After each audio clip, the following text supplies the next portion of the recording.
तो आज हम विशेष सकाश, वैसे तो बाबा के बच्चे मास्टर हैं सकाश देने में, और इसमें हम कोई नॉलेज आपके साथ शेयर नहीं करेंगे, थोड़े से अनुभव और साथ में मेडिटेशन।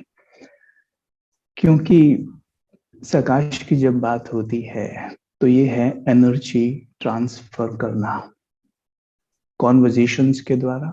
जैसे कि हम कॉन्वर्जेशन करते हैं, आम तौर पर कॉन्वर्जेशन तीन तरह के होते हैं। ओरल, जो अभी मुख के द्वारा हो रहा है। एक होता है रिटर्न, जो हम लिख कर देते हैं किसी को। एक होता है माइंड टू माइंड।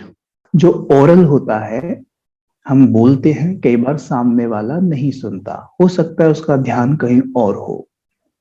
हम किसी को लिखित में देते हैं, हो सकता है सामने वाला उसे पढ़े ना।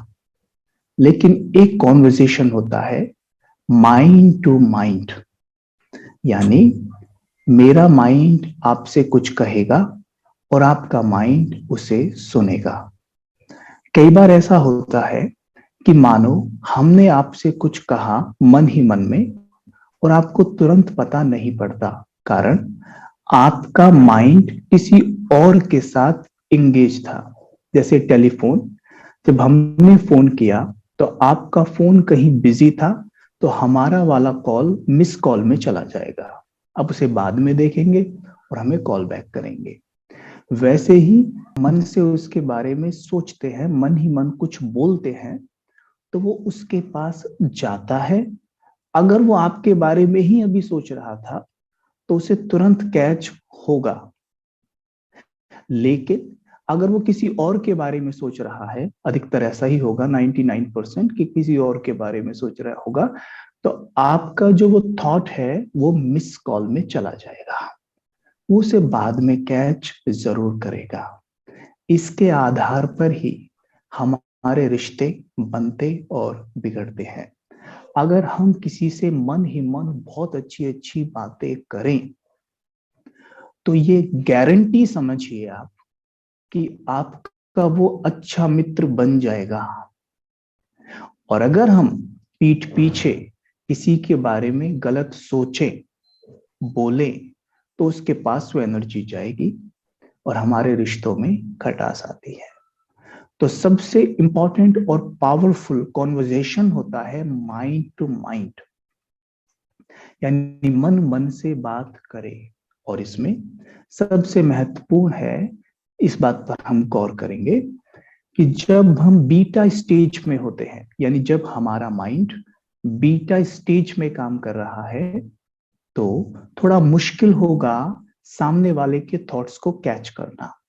बीटा स्टेज का मतलब होता है कॉन्शियस। जैसे अभी हम बीटा स्टेज में हैं, हम सभी के विचार चल रहे हैं। बीटा मतलब नॉर्मली होता है 20 से 30 विचार पर मिनट इसके अंदर आते हैं।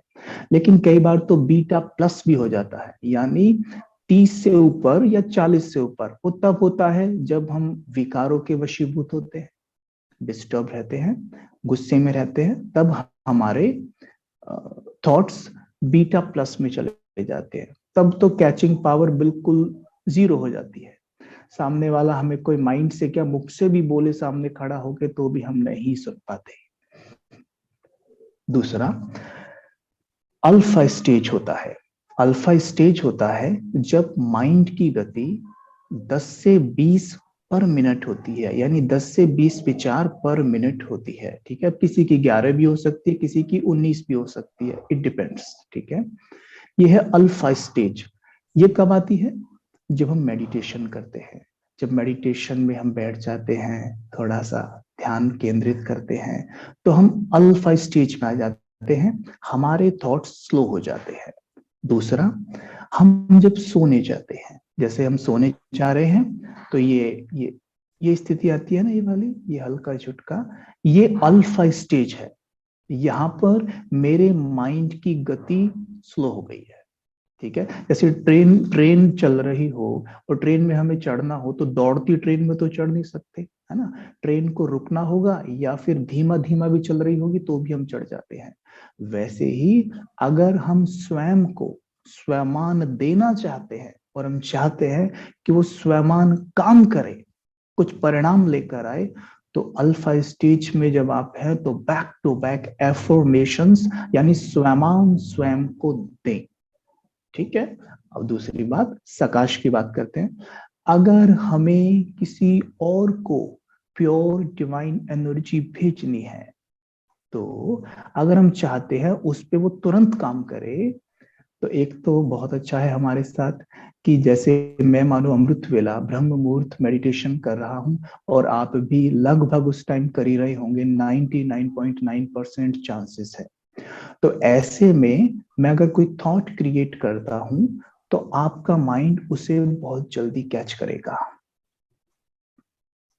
दूसरी बात, अगर मुझे किसी ऐसी आत्मा को प्योर डिवाइन एनर्जी भेजनी है, कुछ अच्छा मैसेज भेजना है, उसके मन को बदलना है, या यहां तक कि हम उसे माइंड टू माइंड ज्ञान भी सुना सकते हैं, उसे अगर हम आत्मा का परिचय, परमात्मा का परिचय देना चाहे तो भी माइंड टू माइंड दे सकते हैं। लेकिन वो अज्ञानी है, अब वो मेडिटेशन में तो नहीं बैठा होगा। तो कौन से समय पर हम ऐसा कर सकते हैं? जब वो सोया हुआ है, विशेषकर सवेरे 4 बजे, ये सबसे बेहतरीन समय है।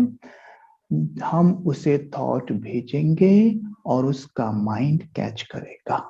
होता क्या है, जब हम सोए हुए होते हैं हमारा कॉन्शियस माइंड सोता है, सब कॉन्शियस कभी नहीं सोता।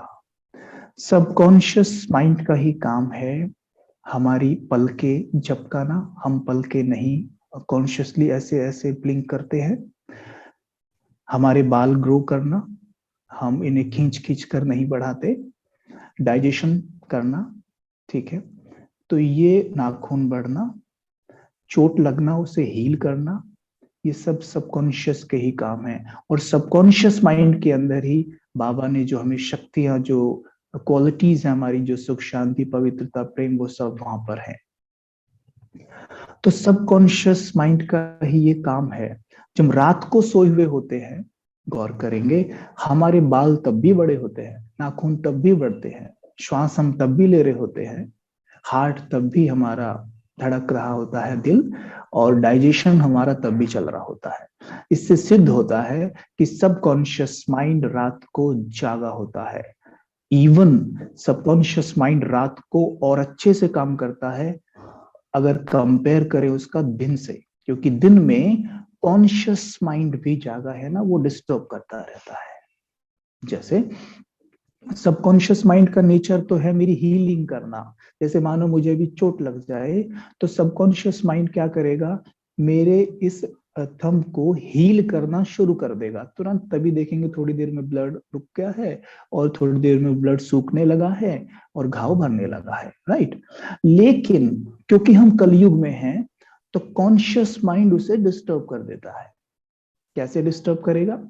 जैसे मानो मेरा ये अंगूठा जब कटा, इसमें कट लगा, कोई व्यक्ति मेरे पास आया, उसने कहा अरे उनका भी अंगूठा कट गया था, उनको तो हीलिंग ही नहीं हुई, उनका तो अंगूठा कटवाना पड़ा था। तो ऐसे क्या होता है, एकदम वो बात हमारे अंदर चली जाती है, यानी कॉन्शियस माइंड स्वीकार कर लेता है। ठीक है, कि कॉन्शियस माइंड मतलब वर्तमान, और वर्तमान स्टेज का कल युग है, तो उसमें एकदम वो बह जाता है। अब जैसे कॉन्शियस माइंड ने स्वीकार कर लिया, अब वो सबकॉन्शियस को भेज देगा, अरे मेरा अंगूठा भी ऐसा ना हो जाए, कहीं कटना ना पड़ जाए। तो सबकॉन्शियस का तो नेचर है उसे हील करना, लेकिन सबकॉन्शियस को ऑर्डर दिया गया कि आप इसे ठीक मत करो। मतलब ये हुआ कि जब कॉन्शियसली हम कुछ भी सोच रहे होते हैं तो इनडायरेक्ट वे में हम सबकॉन्शियस माइंड को ऑर्डर दे रहे होते हैं कि भैया आपको ये करना है। ठीक है। तो यहाँ पर हम विशेष ध्यान देंगे कि जब हम किसी को सकाश देना चाहते हैं तो हमें कुछ अभ्यास करने बहुत जरूरी है। उसमें सबसे पहले हम महत्व देंगे स्वयं को। जैसे बाबा यानी परमात्मा स्वयं को महत्व देते हैं, हम भी स्वयं को महत्व देंगे। तो स्वयं को क्या महत्व देना है? यहाँ पर हमें स्वयं देने हैं अपने मन को। ठीक है, स्वमान मैं समझता हूं, स्वमान मतलब मन की प्रशंसा। ठीक है, मन को प्रशंसा बहुत पसंद है। हम सभी अपनी प्रशंसा सुनना चाहते हैं। हमें कोई ऐसा नहीं होगा अपनी प्रशंसा सुनते हुए दुखी हो जाए, उस प्रशंसा सुनते उसको गुस्सा छूट जाए। इवन अगर आपको गुस्सा भी आया हुआ है ना, यानी क्रोध, तो कोई आपकी प्रशंसा करे तो शांत हो जाता है, खुशी मिलती है। यानी ये किसको खुशी मिल रही है, कौन खुश हो रहा है? मन। यानी मन को प्रशंसा बहुत पसंद है। मन है मेरा, प्रशंसा दूसरे लोग कर रहे हैं तो भी मन खुश हो रहा है। सोचिए, मेरा मन दूसरे प्रशंसा करते हैं खुश होता है, तो अगर मैं अपने मन की प्रशंसा स्वयं करूं तो मेरा मन क्या कर डालेगा। लेकिन हम अपने मन की प्रशंसा नहीं करते हैं, उसे कोसते हैं। अब देखिए प्रशंसा कैसे करनी है।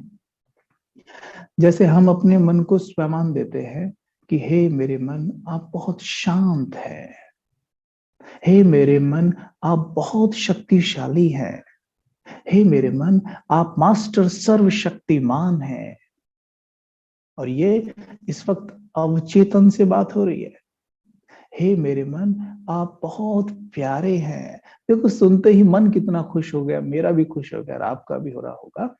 तो मन से जब बातें करते हैं ना, मन को बड़ी खुशी मिलती है। ठीक है, कहा जाता है भक्ति मार्ग में कहते आए हैं कि सबके अंदर भगवान है। ठीक है, और हमने ज्ञान में सीखा कि भगवान तो सबके अंदर नहीं है, लेकिन भगवान के गुण और शक्तियां सबके अंदर हैं, और वही अवचेतन मन के अंदर है। इसलिए साइंटिस्ट इसे ऑलमाइटी माइंड भी कहते हैं। तो हमने क्या करना है, इस ऑलमाइटी माइंड में जो ऑलमाइटी यानी सर्वशक्तिमान की गुण और शक्तियां हैं उनको जगाना है। आज इस अवचेतन मन में सिर्फ परमात्मा की गुण और शक्तियां नहीं, रावण की भी हैं। क्योंकि हम द्वापर और कलयुग में भी पाठ बजाए है ना। तो काम क्रोध मोह लोभ अहंकार भी है, और सुख शांति पवित्रता प्रेम भी है। यानी दोनों चीज हैं। जैसे रेस्टोरेंट में आप जो ऑर्डर करेंगे वो आएगा, वैसे ही यहाँ शांति अवेलेबल है और क्रोध भी है, but you have to order. ठीक है, यू हैव टू ऑर्डर। आप जो ऑर्डर करेंगे वो आएगा। और ऑर्डर कैसे होगा? स्वमान से। जब स्वमान देंगे तो हमारी शांति जागेगी, प्रेम जागेगी। यानी परमात्म ज्ञान के वो स्वमान जब हम अपने मन को देंगे तो परमात्मा की शक्तियां और ज्ञान जो गुण है वो सब जाग जाएंगे। लेकिन अगर हम रावण वाली वो बातें, वो शिकायतें, वो सब बातें करते रहेंगे तो ये जागेगा। याद हो, आत्मा में 5 तरह के संस्कार होते हैं। हमने 7 डेज कोर्स में ये सब ने जाना है। आप इधर गौर कर सकते हैं हमारे हाथ की तरफ, ये 5 अंगुलियां हैं। 5 तरह के संस्कार होते हैं। हम इसे ऐसे समझते हैं, ये पहला ओरिजिनल संस्कार है हमारा, प्योरिटी वाला। ये दूसरा है हमारा प्रीवियस बर्थ का संस्कार। ठीक है, ये है हमारा माँ के गर्भ वाला संस्कार। ये है हमारा ये वाला सराउंडिंग संस्कार, और ये है हमारा विल पावर वाला संस्कार। ठीक है, अब ये है, ये तो ओरिजिनल है। ये वाला तो ओरिजिनल है ना, ये वाला तो ओरिजिनल है, यानी प्योरिटी, यहाँ प्योरिटी है। लेकिन अगर प्रीवियस बर्थ वाले संस्कार की बात करूं तो यहाँ पे क्रोध मिक्स हुआ, प्योरिटी को दूषित किया। माँ के गर्भ में भी हमने क्रोध करना सीखा। माँ कैसे माहौल में रहती थी, क्या देखती थी, क्या सुनती थी, क्या पढ़ती थी, उसका असर हमारे ऊपर पड़ा। सराउंडिंग, चारों तरफ से आजकल हम क्या सीख रहे हैं, ये तीनों है दूषित संस्कार। ये वाले तीनों, ये ओरिजिनल है, ये तीनों दूषित है, और ये विल पावर है। ठीक है, आजकल आत्माएं कंप्लेन करती हैं कि मुझे अपनी विल पावर बढ़ानी है। विल पावर मतलब मनोबल, मन की शक्ति बढ़ानी है। तो मन की शक्ति बढ़ाने के लिए हमें क्या करना होगा? देखिए, ये मैंने बंद किया हुआ है। अगर मैं अपने मन को ये स्वमान देता हूं कि हे मेरे मन आप बहुत शक्तिशाली हैं, तो होगा क्या? ये ओरिजिनल संस्कार वाला जो मैंने दिखाया था अंगुली, ये जागता है, ठीक है। लेकिन ये अकेला नहीं जागता, ये अपने साथ विल पावर को भी जगाता है। ये देखिए, मैं कहता हूं मैं एक महान आत्मा हूं, या मैं कह रहा हूं हे मेरे मन आप महान हैं, तो ये जागेगा, ये सीधा उठ जाएगा और साथ में से जगाएगा। लेकिन मैं कई बार बीच बीच में ऐसा भी कह जाता हूँ, सारा काम मेरे को ही करना पड़ता है, कितना काम करना पड़ता है, मेरा शरीर तो मेरा साथ ही नहीं देता, पता नहीं मेरा भाग्य ऐसा क्यों, कोई मेरा साथ नहीं देता, फलाना ढिमका। शिकायत करते हैं। परमात्मा कहते हैं जो कंप्लेन करते हैं वो कभी कंप्लीट नहीं बन सकते। तो जब हम कंप्लेन करते हैं ना, तो ये वाले संस्कारों का आह्वान करते हैं। ये तीन थे ना जो मैंने बताया था दूषित है, ये जाग जाते हैं। और जब ये जागेंगे ना, तो ये दोनों सो जाते हैं। ओरिजिनल और विल पावर वाला सो जाएगा और ये जाग जाएगा, ठीक है। आज कलयुग में सबके ये जागे हुए हैं, ये वाले, इसलिए काम क्रोध मोह लोभ अहंकार से भरे हुए हैं। लेकिन हम ब्राह्मणों का फिलहाल आपको हंसी आएगी, हम ब्राह्मणों का ये हो रहा है भाई, ये है। यानी हमारे सब जागे हुए हैं, यानी हमारी प्योरिटी भी काम कर रही है और कभी कभी क्रोध भी काम कर जाता है, ठीक है। तो हमने अब क्या करना है, अगर सिर्फ इन दोनों को जगाना है और इन तीनों को सुला देना है, तो केवल और केवल अपने मन से वो ही बातें करें जो शिव बाबा मुरली में बोलते हैं। वो बोलेंगे और ये ऐसे काम करेंगे। जब ये बिल्कुल ऐसे हो जाएंगे और ये तीनों बिल्कुल ऐसे हो जाएंगे, ये हमारी संपूर्णता की स्टेज होगी, ठीक है। तो जब हम अपने मन को स्वयं देते हैं ना, तो हमारा मन प्रफुल्लित हो जाता है, बड़ा खुश होता है। और एक बात और कहते चले, हमारा मन सबसे अधिक हमारी बात ही सुनता है। हम कहते हैं ना मेरा मन मेरी सुनता नहीं है, लेकिन हमारा मन सबसे ज्यादा हमारी मानता है। कैसे? अब देखिए, आपसे कोई कहे कि आपसे ये काम नहीं होगा, आप उसे कह देते हैं अभी रुको मैं करके दिखाता हूं। ये किसने कहा? मेरे मन ने कहा। मेरे मन ने स्वीकार नहीं की उसकी बात। लेकिन जब मैं अपने मन से खुद कहूं ना ये काम मुझसे नहीं होगा, तो मेरा मन कहता है जी मालिक नहीं होगा, and we are not able, हम अब उसे कर नहीं पाते फिर, राइट। तो देखिए हुआ क्या, मन सबसे ज्यादा मेरी मानता है, ठीक है। द मोमेंट मैं जब स्वयं का अभ्यास करता हूं, तो मेरा मन हाई फ्रीक्वेंसी में चला जाता है, और हाई फ्रीक्वेंसी में जाते ही वो जो एनर्जी रेडिएट करता है, उससे सभी को बहुत लाभ होता है। जब हम कोई भी थॉट क्रिएट करते हैं, उसका सबसे पहले असर तो मेरी फीलिंग्स पे ही पड़ता है। जब मैं कहता हूं हे मेरे मन आप कितने प्यारे हैं, देखो मूड कितना अच्छा हो जाता है, एकदम मन तो खुश हो गया, है ना। फीलिंग्स पे असर पड़ा। दूसरा, हमारी बॉडी पे उसका असर पड़ता है। जब मैं कोई भी थॉट क्रिएट करूंगा, तो उसके वाइब्रेशंस मेरी बॉडी के हर एक सेल में जाएंगे। इसलिए हम ब्राह्मण्स जो बहुत प्योर डिवाइन थॉट्स क्रिएट करते रहते हैं, तो हमारे चेहरे पे ग्लो बढ़ जाता है। ये सभी कहते हैं कि भाई ब्राह्मण जो ये बीके हैं, इनके चेहरे बड़े चमकते हैं। कारण क्या है? हम स्वयं के जो अभ्यास कर रहे हैं ना, परमात्मा पिता से जो योग लगाते हैं, हमारे मन से बहुत प्योर एनर्जी निकलकर हमारी बॉडी में फैलती है, कि एक सेल में जाती है, उससे ही हो रहा है। और तीसरा, जब कोई भी थॉट क्रिएट करते हैं, तो वाइब्रेशंस वायुमंडल में फैलते हैं, वायुमंडल बनता है।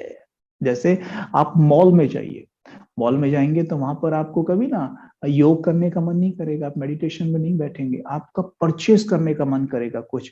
चाहे मेरे पास पैसे भी ना हो, फिर भी मेरा मन करेगा आई शुड परचेस समथिंग ना, ये करेगा। मंदिर में जाएंगे, अपने आप ही ऐसे हाथ जोड़ के खड़े होने का मन करेगा, है ना। क्यों? क्योंकि वहां पर सभी मनों ने वो वाइब्रेशंस वहां पे रेडिएट किए हैं। तो ये हो गया मन, यानी स्वयं से सकाश देना। अब हम स्वयं ले, अगर किसी आत्मा को हमने एनर्जी भेजनी है, तो हम ये कहें मैं मास्टर सर्वशक्तिमान हूं, मेरे मन में ईश्वर की शक्तियां भरी हुई है। अब ये शक्तियां चारों ओर फैल रही हैं। मेरे सर के ऊपर सर्वशक्तिमान शिव बाबा की लाल किरणें पड़ रही है। आप अनुभव कर सकते हैं, लाल किरणें पड़ रही है। मेरे चित्त में समा रही है, मेरे अंग अंग में समा रही है। अब ये किरणें मेरे मस्तक से निकलती है, उस आत्मा के पास जाती है जिसे मैं सकाश देना चाहता हूं। ठीक है, आप देखेंगे यहां से किरणें निकलकर उसके ऊपर फव्वारों यानी फाउंटेन के रूप में पड़ रही है। जैसे वर्तमान समय में अभी युद्ध का माहौल है, तो आप देख सकते हैं कि मैं आत्मा लाइट के शरीर में हूं। इस पंच तत्वों के शरीर के अंदर एक लाइट का शरीर होता है, लाइट की बॉडी। ठीक है, उस लाइट की बॉडी में आत्मा सितारा बैठा हुआ है। तो हम देखेंगे कि मैं आत्मा सितारा लाइट की बॉडी में हूं और उड़कर वहां पहुंच जाता हूं यूक्रेन रशिया के ऊपर, और वहां से शीतल किरणों की बौछारें मैं उन देशों पर डाल रहा हूं। उन आत्माओं के ऊपर ये शीतल किरणें पड़ रही हैं। जैसे सर्दियों में बूंदें बड़ी ठंडी ठंडी लगती है ना, ऐसे ही ये किरणें मुझसे निकलकर उनके ऊपर पड़ रही हैं और उनके चित्त को शीतल कर रही है, एकदम ठंडा कर रही है, शांत कर रही है, बिल्कुल शांत। एक बार को विजुअलाइज करें कि चारों ओर एकदम सन्नाटा हो गया है, बिल्कुल शांति हो गई है।